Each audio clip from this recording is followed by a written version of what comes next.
ಕವಿ ಸವಿರುಚಿ ಚಾನೆಲ್ಗೆ ನಿಮಗೆಲ್ಲರಿಗೂ ಸ್ವಾಗತ. ಇವತ್ತು ನಾವು ಹಾಲನ್ನು ಸೇರಿಸದೆ ಹೆಚ್ಚಿಗೆ ತುಪ್ಪವನ್ನು ಹಾಕದೆ ಸುಲಭವಾಗಿ ರುಚಿಕರವಾದಂಥ ಸಜ್ಜಿಗೆ ಹೇಗೆ ಮಾಡೋದು ಅಂತ ನಾವೀಗ ನೋಡೋಣ ಬನ್ನಿ. ಇದಕ್ಕೆ ಬೇಕಾಗಿರುವ ಪದಾರ್ಥಗಳು: 1 ಬಟ್ಲು ರವೆ, 1/4 ಬಟ್ಲು ಸಕ್ಕರೆ, 1/4 ಬಟ್ಲು ತುಪ್ಪ, ಹಾಗೆ 1/4 ಬಟ್ಲು ದ್ರಾಕ್ಷಿ ಗೋಡಂಬಿ, ಹಾಗೆ 4ರಿಂದ 5 ಏಲಕ್ಕಿ ಲವಂಗ ಬೇಕು. ಮಾಡೋದು ಹೇಗೆ ನೋಡೋಣ. ಒಂದು ಸ್ಟವ್ ಹಚ್ಕೊಂಡು ಅದಕ್ಕೆ 2 ದೊಡ್ಡ ಲೋಟ ನೀರು ಹಾಕಿ ಅದು ಬಿಸಿಯಾಗಲು ಬಿಡಬೇಕು.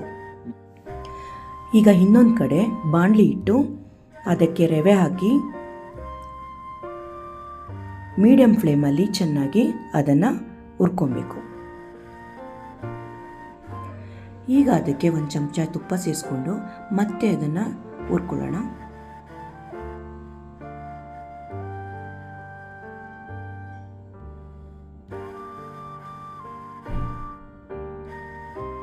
ಈಗ ನೋಡಿ, ಹೊಂಬಣ್ಣ ಬರೋವರೆಗೂ ಹುರ್ಕೊಬೇಕು.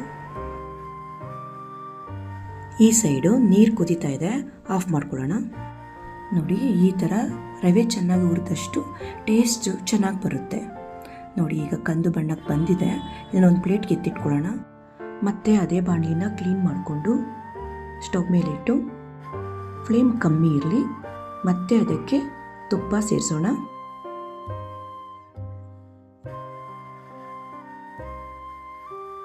ತುಪ್ಪ ಬಿಸಿಯಾದ ನಂತರ ಅದಕ್ಕೆ ದ್ರಾಕ್ಷಿ ಗೋಡಂಬಿ ಹಾಕ್ಕೊಂಡು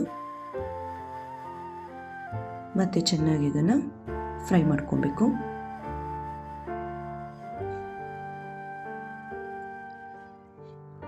ಅದು ಫ್ರೈ ಆದ ನಂತರ ಅದನ್ನು ಒಂದು ಬೌಲ್ಗೆ ಎತ್ತಿಟ್ಕೊಳ್ಳೋಣ.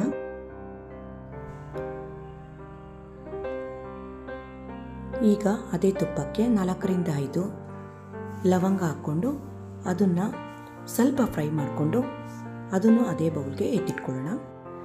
ಈಗ ಅದೇ ತುಪ್ಪಕ್ಕೆ ಹುರಿದಂಥ ರವೆ ಮತ್ತು ಸಕ್ಕರೆ ಕಮ್ಮಿ ಬೇಕು ಅನ್ನೋರು 1/4 ಕಪ್ಪು ಕಮ್ಮಿ ಹಾಕೊಬೋದು. ಮತ್ತು ಹುರಿದಂಥ ದ್ರಾಕ್ಷಿ ಗೋಡಂಬಿ ಲವಂಗ ಇವೆಲ್ಲವನ್ನು ಸೇರಿಸಿ ಚೆನ್ನಾಗಿ ಮಿಕ್ಸ್ ಮಾಡ್ಕೊಬೇಕು. 1-2 ನಿಮಿಷ ಬಾಡಿಸಿದ ಮೇಲೆ ಇದಕ್ಕೆ 2 ದೊಡ್ಡ ಲೋಟ ಬಿಸಿನೀರನ್ನ ಸೇರಿಸ್ಕೊಳ್ಳೋಣ.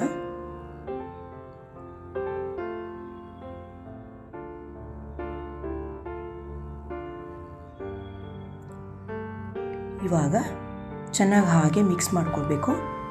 ಈಗ ಇದಕ್ಕೆ 4 ಏಲಕ್ಕಿನ ಪುಡಿ ಮಾಡಿ ಹಾಕೋಣ. ಈಗ ನೋಡಿ, ಚೆನ್ನಾಗಿ ಕುದೀತಾ ಇದೆ ಮತ್ತು ಒಳ್ಳೆ ಘಮನೂ ಬರ್ತಾ ಇರುತ್ತೆ.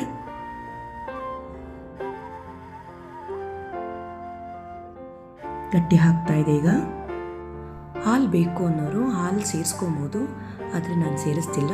ಅದರ ರುಚಿ ಏನು ಕಮ್ಮಿ ಆಗೋದಿಲ್ಲ, ರುಚಿ ಚೆನ್ನಾಗೇ ಬರುತ್ತೆ.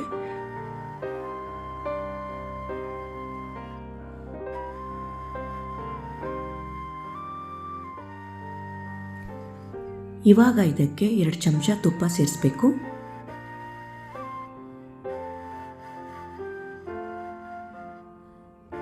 ಕಮ್ಮಿ ಫ್ಲೇಮಲ್ಲೇ ಚೆನ್ನಾಗಿ ಇದನ್ನು ಮಿಕ್ಸ್ ಮಾಡೋಣ.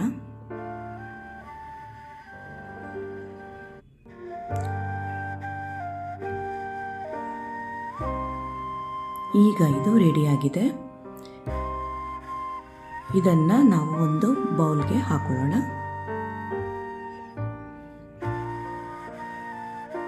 ನೋಡಿದ್ರಲ್ಲ, 10ರಿಂದ 15 ನಿಮಿಷದಲ್ಲಿ ಈ ಒಂದು ರುಚಿಯಾದಂಥ ಸಜ್ಜಿಗೆ ನಾವು ಮಾಡ್ಬೋದು.